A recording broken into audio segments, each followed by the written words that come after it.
माता तीर्थ औँसीको सबैजनालाई शुभकामना। मेरो प्रिय मम्मी, सासू मम्मी, दिदी,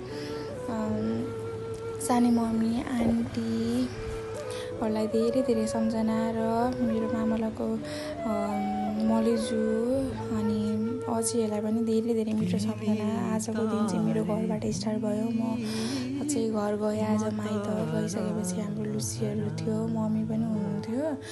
मम्मी भित्र काम गर्दै हुन्थ्यो किचनमा, बाबा पनि आज बाहिर निस्किनु भएको थियो एकछिन। अनि भाइ चाहिँ बाहिर थियो।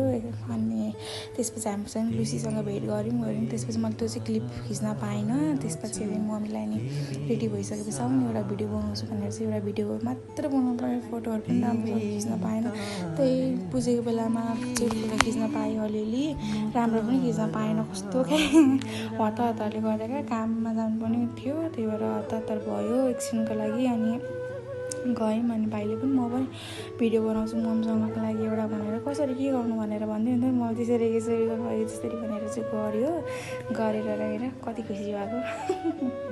मेरो भाइ राजा हामीले पुज्यौँ। त्यसपछि मम्मी बाबालाई अनि यता अलिक राम्ररी बस हाँस भन्दै हुन्थ्यो हाम्रो बाबाले। कति कमेडी गर्नुहुन्छ क्या हाम्रो बाबा चाहिँ। फेरि मम्मी चाहिँ अनि यसो रिसाए जस्तो गर्नुहुन्छ अनि फेरि हाँस्नुहुन्छ, ओभर हुन्छ। अनि हाम्रो पूजा गरिसकेपछि चाहिँ अनि हाम्रो उहाँले एकछिन खुवाइदिनु मम्मी बाबालाई पनि भनेको, अनि खुवाइदिनु भयो। अनि मम्मी बाबाले चाहिँ उहाँलाई चाहिँ छिट्टो छोरा हो मेरो भन्नुहुन्छ उहाँले। धेरै खुसी लाग्छ मलाई आफूलाई त्यस्तो भन्न सुन्दाखेरि चाहिँ। अनि त्यसपछि हामीले मम्मी बाबाले टिका लगाइदिइसकेपछि चाहिँ हामीलाई लगाइदिनु भयो मम्मी बाबाले। बस्नु मेरो पनि भन्नुभयो र टिका लगाइदिनु भयो। अनि हामीलाई यो मोमेन्ट चाहिँ कस्तो रमाइलो चाहिँ, कस्तो खुसी लाग्छ कि हामी हाँस्दै लाउँदै थियौँ। अनि त्यसपछि हामी सबैजनाले लगाइसकेपछि चाहिँ लास्टमा लुसीलाई लगाइदिएको मैले टिका लगाइदिइसकेपछि। अनि लास्ट हाम्रो घरको कान्छी छोरी लुसी सबैले माया गर्नुहुन्छ। अनि हाम्रो भाइ कान्छो भाइ। अनि त्यसपछि ठुलो हुनु। अनि हामीले खानासाना खायौँ गऱ्यौँ। त्यसपछि अनि हाम्रो बाबा चाहिँ घरमै बस्नुभयो, म पनि घरमै, भाइ पनि घरमै।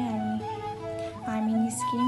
लुसीले चाहिँ पछ्याउँदै थियो। अनि त्यसपछि दिनभरि हाम्रो काम थियो। काम भइसकेपछि हामी राति आएपछि चाहिँ मम्मी बाबालाई पुजेर अनि त्यसपछि हाम्रो छोटा देवर आउनु भएको थियो। अनि आशा आन्टीले फोन गर्नुभयो हामी आउँदैछौँ भनेर। हामी खानासाना खाएर बसेर ओरेर आशा आन्टीलाई पर्ख्यौँ एकछिन। आउनुभयो, गफसफ गर्नु। यस्तो कमेडी गर्नुहुन्छ नि Radha aunty. Keep for watching, by.